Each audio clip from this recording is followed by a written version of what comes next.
जिंदगी में सब कुछ हासिल करने की इच्छा किसकी नहीं होती? सबसे आगे रहने की इच्छा किसकी नहीं होती? पैसे कौन नहीं कमाना चाहता? नाम किसको अच्छा नहीं लगता? लेकिन आज मैं चाहता हूँ आपका नाम सबसे लास्ट में हो, उस लिस्ट में जिस लिस्ट का नाम है हार मानने वाले लोग। अगर आज मैं 100 बंदों को कहूँ कि कल से सुबह 4 बजे उठना है और वो 100 के 100 बंदे अभी एग्री भी हो जाएं, तो कल सुबह पता है क्या होगा? 100 में से सिर्फ 80 बंदे उठेंगे। परसों क्या होगा? 80 में से सिर्फ 50 लोग ही उठेंगे। तीसरे दिन क्या होगा? 50 में से सिर्फ 20 लोग ही उठेंगे। चौथे दिन 10 उठेंगे। पांचवें दिन 5 उठेंगे। छठे दिन 2 उठेंगे। लेकिन 100 में से जो आखिरी बंदा है, जो उस लिस्ट का 1% है, वो उस काम को नहीं छोड़ेगा। जो टारगेट उसने अपनी लाइफ में फिक्स किया है, चाहे उसको IAS बनना हो, उसको एक सिंगर बनना हो, एक्टर बनना हो, आर्मी ज्वाइन करना हो, डॉक्टर बनना हो, कुछ भी करना हो, वो बंदा उस हार मानने वाली लिस्ट में हमेशा सबसे लास्ट में रहता है। और यही सबसे बड़ा रीजन है कि जिसको दुनिया सबसे लास्ट में समझती है, वो सबसे लास्ट में नहीं होता, बल्कि दुनिया के 1% एक्सेप्शनल लोगों में होता है। और इसी वजह से उसको लाइफ में वो सब मिल जाता है जो उन 99% लोगों के पास नहीं होता। जिस टारगेट को पाने के लिए 99% लोग ख्वाब देखा करते हैं ना, सेम उसी टारगेट को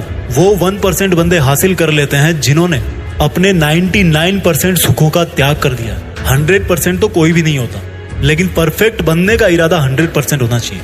और कुछ लोग तो उन 1% के भी 1% में होते हैं। लाखों में एक होते हैं, करोड़ों में एक होते हैं, पूरी दुनिया में गिने चुने होते हैं, लेकिन उनकी शुरुआत है ना, वो उसी लिस्ट से होती है जो मैंने आपको शुरू में बताई थी।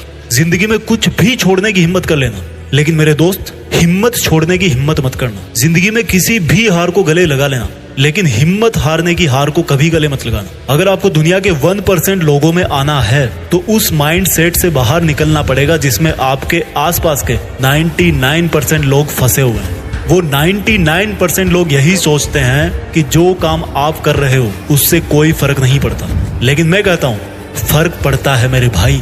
जो पत्थर नदी में गिरता है ना, वो 1 महीने में चिकना नहीं होता, कई साल लगते हैं। लेकिन आप तो यार इंसान हो, इंसानों में सक्सेस की चिकनाहट तो उसी दिन से आना शुरू हो जाती है जिस दिन वो उस हार मानने वाले लोगों की लिस्ट में सबसे नीचे आ जाता है, जिद्दी होकर बैठ जाता है कि करना है तो बस यही करना है, चाहे हासिल कर पाऊं या ना कर पाऊं, वो बात की बात है। अभी की बात सिर्फ इतनी है कि जिस काम में मैं इतने दिन से लगा हुआ हूँ, जो टारगेट लेकर के मैं बैठा हूँ, उस टारगेट के इरादे को घुटने नहीं टेकने दूंगा। और जिसके इरादे घुटने नहीं टेकता है ना, उन 1% के 1% लोगों के लिए दुनिया बहुत ताली बजाती है। आज से डिसाइड करो कि मुझे देश में अपने नाम के साथ साथ, अपने गांव के नाम के साथ साथ दुनिया में भी देश का नाम और ऊंचा करना है। जय हिंद, वंदे मातरम।